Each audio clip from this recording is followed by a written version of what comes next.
What's up guys, Andre here, and today I'd like to take a look at the new features of Inertia.js version 2.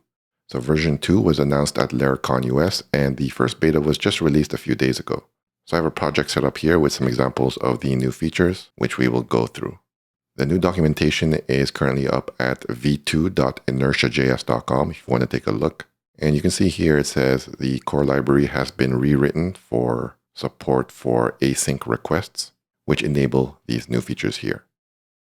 In terms of upgrading, my project already has the latest version. If you want to try it out, you can install it like this on the front end. I am using Vue here, but of course you can use React or Svelte as well. And for Laravel, you can just compose or require the 2.x-dev branch. And in terms of breaking changes, it drops support for older versions of Laravel, drops support for Vue 2, and if you relied on partial reloads to be synchronous, they are now asynchronous, so if you do that, then you may have to adjust your code. So let's go through the examples I have prepared here. We'll start off with polling, so let's go to the docs for polling. And my first example here is for polling. So I have a few stats cards here, which you might see in, for example, an admin dashboard. So if you don't have polling and you want the latest data to show up, you're usually just refreshing the page. So with polling in place, you no longer have to do that as the app will refresh at the interval you specify. So it's pretty simple. Actually, let me show you the code here. Pretty straightforward. Here's my routes file. I have a polling controller. Let's go to that. This is grabbing those three stats that you saw. Don't need this one. So we have total users. I have a user model, and we're just counting that. Same for posts. And also, we're summing up the revenue for our order model. And then we're passing that to our polling component, polling.view. And we have another component here called stats overview. We're passing in stats as the prop. And this will render out those stats cards. So stats overview. And we're just looping over the stats and showing them. So to use polling, pretty straightforward. We literally have two lines here. We want to import use poll from Inertia View 3. So let's do that up here. So in this case, we want this component to refresh at an interval. So we'll put the polling in here. So it's going to refresh all three stats at the same time because all three stats are within this component. If you wanted to pull a single stat, then you'd have to separate that into its own component. But this should be fine. And now we can just use poll, set an interval, and it should refresh on that interval. So in this case, it's every 2 seconds. And that's basically it. This component should refresh every 2 seconds, and Inertia will take care of keeping track of which data needs to be refreshed and refreshing the component itself so you can see the up-to-date data. So let me save this. Let's go back to our app. I'm going to open up DevTools. Let's open up the Network tab. Let me refresh here, clear this, and every 2 seconds you can see it is polling for new data here. And just to show you that it does update, let me go here. Let me bring this down. Actually, you can see it in the background. You might not be able to see it later on, so let me just move this down. Let me stop this. I'm going to split it here. And let me rerun npm run dev here. And we will do a tinker session here. And I have factory set up here, so I should be able to create new posts. Actually, let's start with users. And we'll add 20 users. And you should see this update, and it does. Do the same for, I can't see here, posts. So I believe each new post also creates a new user. So if I do post here, post should go up by 20, but also users will go up by 20 because that's how I have my factory set up. So it should be 61 and 30. And it does update. And let's try for our orders revenue as well. So let me clear this. Let's try for orders or order, and that should update as well. And it does. Awesome. I think there's also an option to start and stop polling if you want to do that manually.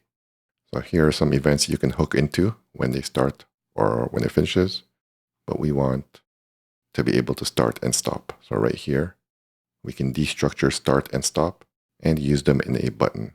So let's do this. Let's go back to our code. Let's use this instead. Let's grab these two buttons And now polling will only happen when we start and stop. So let's put that underneath our stats here. Let's just put it here. Okay, save that. Let's go back to our app. Let's refresh just in case. Let me bring up DevTools again. And you can see there is no polling happening here because I didn't press the button yet. But if I start it, you can see it does start up here every 2 seconds. Now if I stop it, it should stop. And it does. Cool. So that's polling. It's pretty simple. I'm going to just bring that back to before the buttons, just so it's simpler. Okay, that's fine. Okay, moving on. Let's go to our next feature, which is Deferred Props. Let's see what I have here. Okay, so I have more stats, and now I have a table of users. And let's take a look at our code here. Let me close these. And we have our Deferred Props controller. So we're passing in stats and users as props to this page component. You can see it's deferring to a method here. And this is basically the same thing we had in our polling example. And we have one to grab our users as well. And we're just grabbing all of our users and only returning what we need. So that's passed into Deferred Props. Deferred Props. We have our stats and our users. Again, we're making use of this component. So that should have polling like we just did. And we also have this table users, which renders that table of users. And we're passing in the users. So we can render properly. And this is how that table looks like. Okay, so for Deferred Props, the idea is to defer the loading of certain page data until after the initial page render. So this can improve the perceived performance of your app. So let's simulate some lag here. So say, for example, this table component takes longer to load. So to do that, let's go back to our controller here.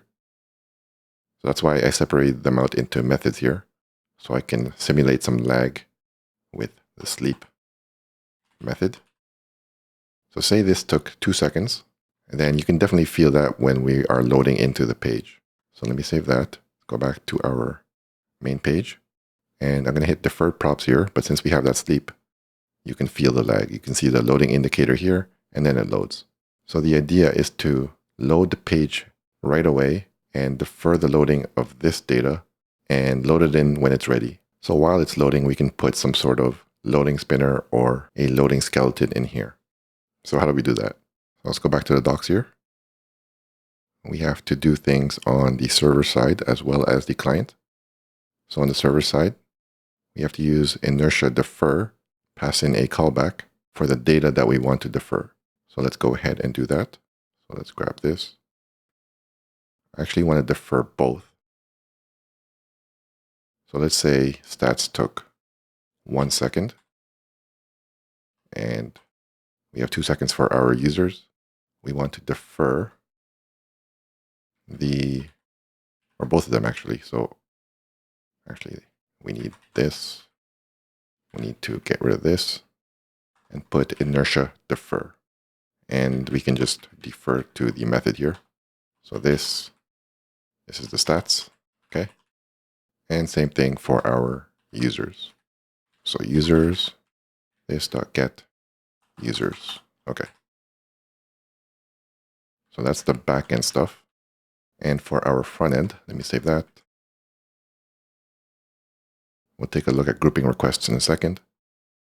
So for our client, we can make use of this deferred component, and this will allow us to show what we want to show when the data is still loading. So we can see we have this deferred component. We are waiting for this piece of data. If it's still loading, show this, but when it's done, show this. Okay, so let's grab this component.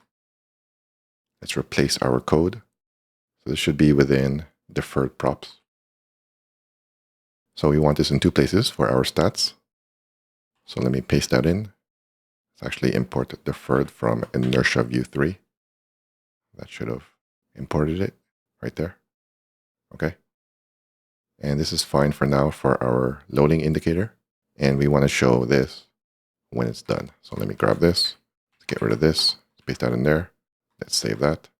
Actually, no, this piece of data should be our stats. And we can do the same for our users right here. So let's paste that in.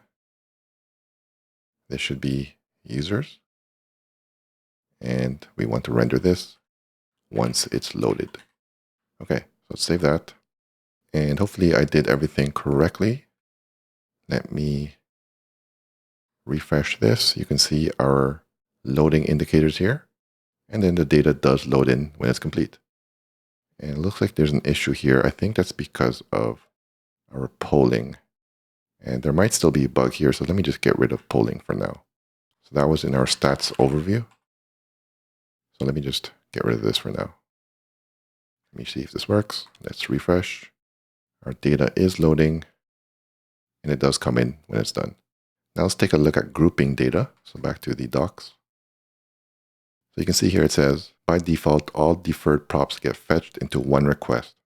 So what we have here in our controller, so our deferred props controller, so this takes 1 second, this takes 2 seconds, but since they're grouped into one request, they're going to show up at the same time.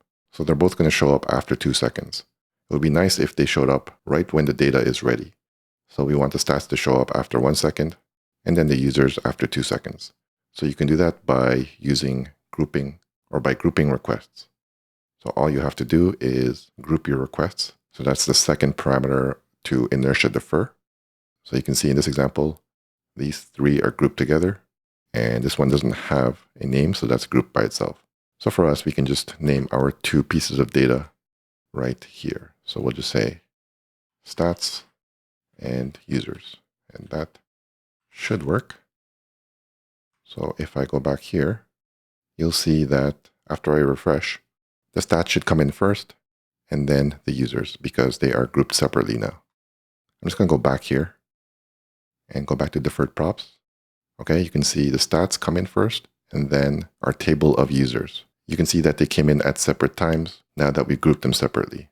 So let me do that one more time. Let's make it a bit slower so you can see it. Say 2 for this one and 4 for this one. And also I prepared some nice loading skeletons to make the UI look really nice. So I have components here already. So back to our deferred props. Instead of this, I have a component prepared. It's called, I think I have it imported already. Yeah, it's right here. Stats overview loading. And that's just a loading skeleton.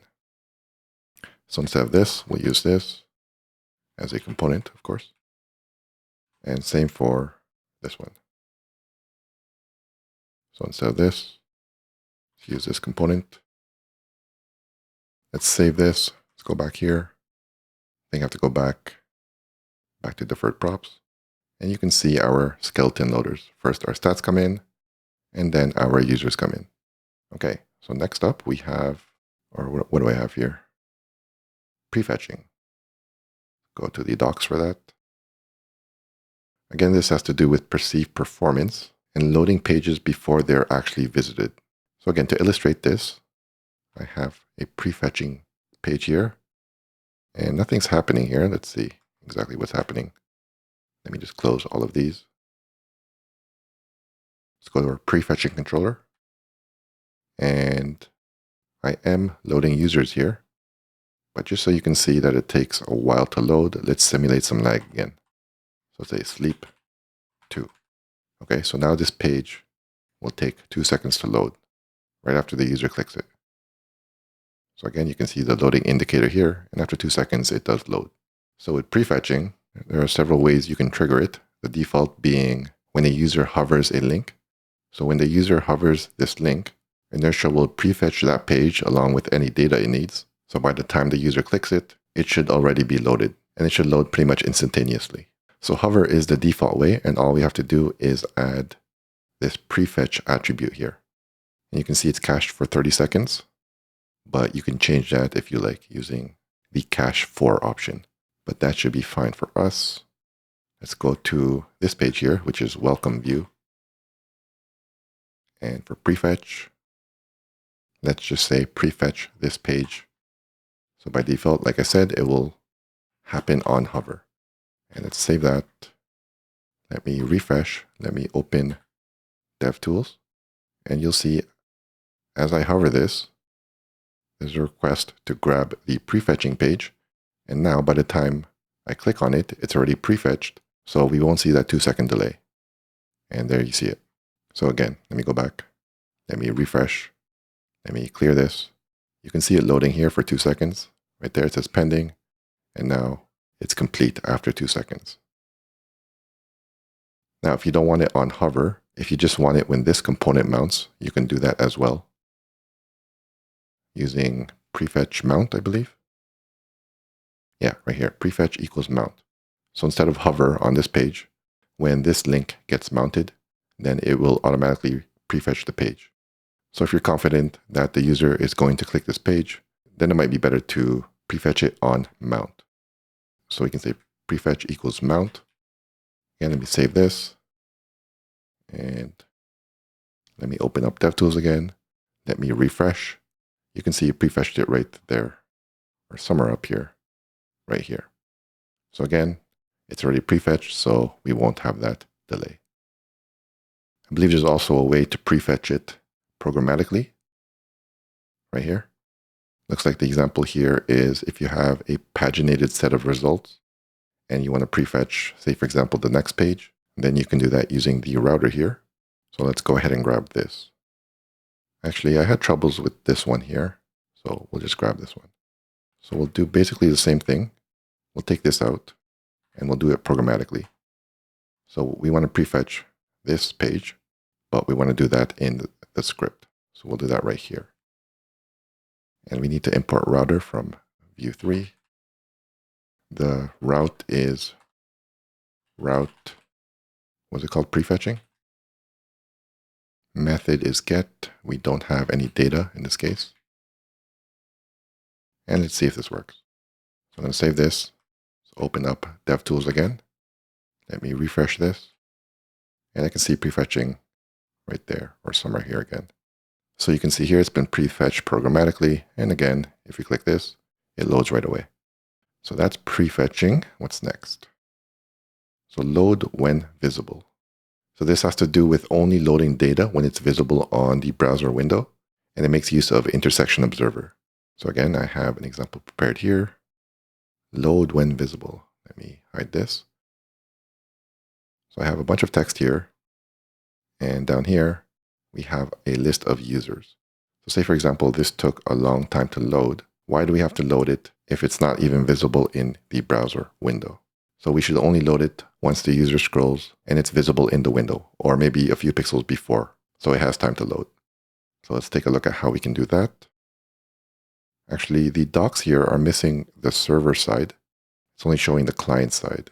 I'll show you how to do that on the server side. So let me close these. Let's go to load when visible controller. So again, same thing. Let's pretend that we have some lag here. Let's say 2 seconds.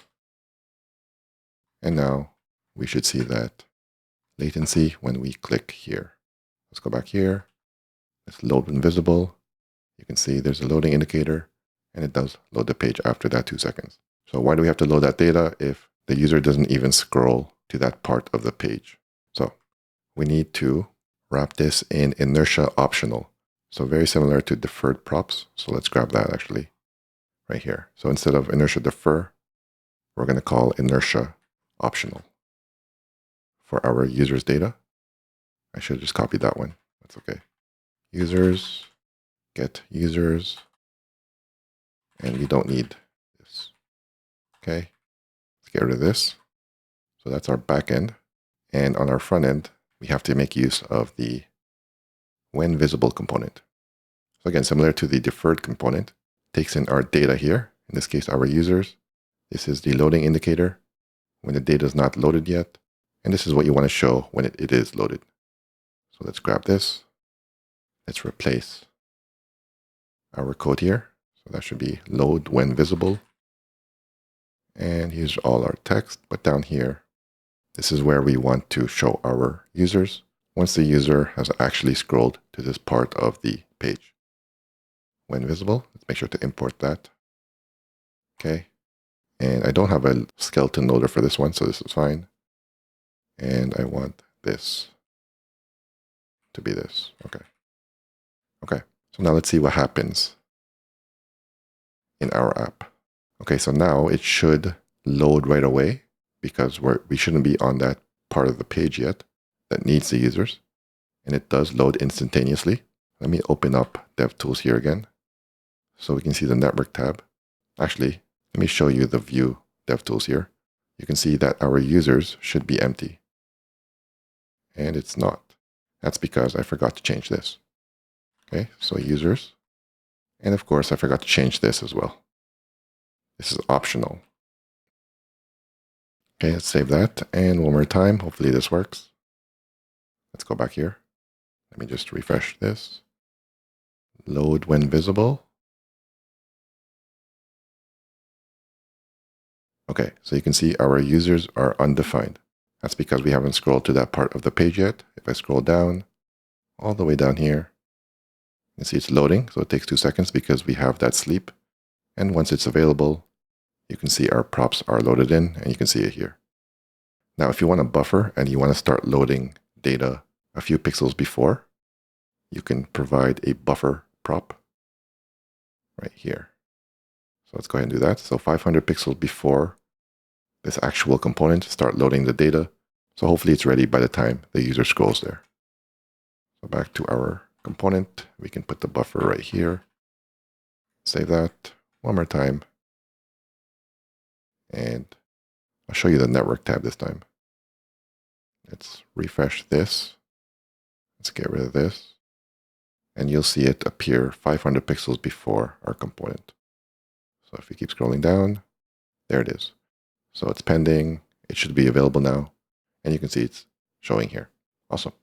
So that's loading when visible. What's the last feature here? Let's go back to our app. Merging props, more specifically infinite scroll. Let's go to the docs for this one. So currently the docs for this are a bit incomplete, but I think I do have it working here. So you can see it says here, Inertia overwrites props with the same name for partial reloads. But for cases like infinite scrolling, which is probably the most common use case for this feature, we want to merge props. So let's see how we can do that. So if I go to merge props, let me close this. I have all of my posts here, and we want to make this infinitely scrolling. So instead of loading everything at once, we want to load in new data when we get to the bottom of the page. So right now I have how many posts? We can see that in here actually. I have 30 posts. So let me actually add a few more. So let me add 40 more posts. Okay. And now we should have more. Cool. So again, this is loading all 70 posts. Let me actually put the ID here so we can see the posts incrementing. So that should be, let me close all of this actually. Let's go to our merging props controller. You can see I'm getting the posts here. The view component is merging props.view. And I am passing the ID, so let's put that here as well. So right before the title, let's show the ID as well, post.id. Okay. Does that work? It does, cool. So you can see I'm loading all 70 here. And we want to see how we can do infinite scroll. So in our controller here, so we want to make use of Laravel's pagination. So instead of post all, we want to use post paginate.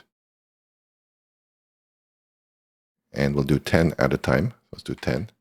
And when you're using Laravel pagination, you can't use map anymore. You have to use the through method, which is basically a map for pagination.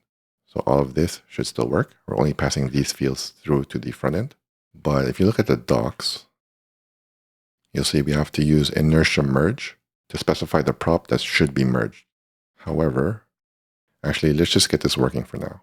So now that we're not using all, this is no longer an array. So if I save this, you can see I have post as an array here, but it's no longer an array. It is now an object because it has information about the pagination as well. For example, the current page, the next page link, the total number of posts, and so on. So let me just change this to an object for now. We actually want this as an array eventually, but for now, let me just show you this working with the pagination, or at least the first page in the pagination. So now this is going to be posts.data, and hopefully this should work, or show the first 10 posts. Let's refresh. I have an error. Okay, actually it seems to work now. And we should only have 10 posts. So if you take a look at DevTools here, we actually want to pass in an array of data so Inertia can keep adding or merging to that array. But right now it's an object. Or maybe this should work. I just didn't know how it worked because the documentation is not complete yet. So you can see we have this object and our data is in here. So the idea is, as we scroll down to the bottom of the page, we want to merge the new props for that new page to this array here. But like I said, I can only get it working when the actual array is passed in and not an object. So let's do that. So again, we want this as an array. So we'll bring this back to an array here. And to grab just the objects from the backend, we can say this get posts items. And now this should be an array for this specific page. So in this case, the first page. So let's verify that it is an array now. So let me refresh. Let me just refresh the DevTools. Merging props, and you can see it's still an object. Why? I don't think it refreshed properly. Okay, now it's an array.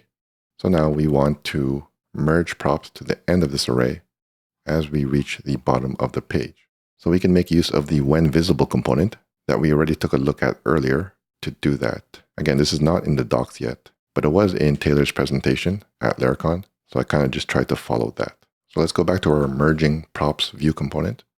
So at the end of our post, so let's put it after this. This is where we want the when visible component. And this is not in the documentation, but like I said, it is in Taylor's presentation. So I'm just going to paste it in. So this always attribute means we want to load this more than once because by default, it only loads once. We have this params object, which is going to increment our current page. We also have to pass this in as a prop to this component. And we only want to update, I named it posts. So these two props coming in, we want to update the posts and the current page. And preserve URL. This is just personal preference if you want to show the page query string in the URL. And we'll leave it on for now, but then we'll turn it off once we have it working. So I have to pass in the current page. Let's go ahead and do that. So we're going to accept that as a prop, current page, or you can name it page number, okay? And from our controller, we'll pass that in. So right here, say current page or page. And we can grab that from this pagination object, actually. So this get posts instead of items, we can say current page. Okay. Oh yeah, and we also have to specify that for the posts, we want to merge them. So again, it's similar to our load when visible controller. Instead of optional, it should now be inertia merge. So let's do that. Posts, inertia merge, and it's get posts. Okay, so hopefully I did everything correctly and our infinite scroll is working. Let's try it out. Let me just go back here. Let's close this. Let's go to infinite scroll. Okay, it's not working. Oh, sorry, this should be items because we wanted the array. Okay, let's try that one more time. And I forgot to import when visible. Sorry about that. So when visible, let me just import that from view 3, okay? Save that. And one more time. Okay, no more errors. Let's hide this. So when I get down to 10, hopefully it loads the rest of them. And it looks like it does, cool. And it should load all the way to 70 because we have 70 posts. Let me just slow this down a bit so we can see the loading indicator. So again, that's why I have this separate method here. I can say sleep. I think 1 second should be enough. And we should see the loading indicator. So again, you can see the URL change here too. So let's just get rid of that. You can see it does take 1 second because we have that sleep. And it doesn't show here for some reason. Does it show here? It's not showing here. Oh, sorry. When I pasted in the code, it had this code here, which we don't have yet. So let me just get rid of this. We'll add that back in a second. So this is what will show when it's still loading. So one more time, go back here on page 1. Okay, let's scroll down. No loading indicator. Let me go back. And I think it's working. It doesn't seem to show on the first page for some reason. You can see it's not showing there, but it does show on the next page, which is weird. And let's just make sure this is working. I'll scroll down all the way to the end. And you can see I'm at the end here, but it still has the loading indicator. That's why I had the extra code here. So let me just undo that. So I passed in the last page as well, so it doesn't show for when the data is actually complete. So let me save that. Go back here. We can pass in the last page as well. Pretty much the same as this. Last page, last page. And now it shouldn't show at the end. So when there's no more data. So let me try that one more time. And you can see I'm at the end here and the loading indicator no longer shows. So yeah, those are the 5 major features of Inertia version 2. You can see we have polling, deferred props, prefetching, load when visible, and merging props. Again, at the time of this recording, it's still in beta, so it still has a few bugs and the documentation still has to be worked out. But I personally will definitely be using most of these features in my Inertia apps once I upgrade to version 2.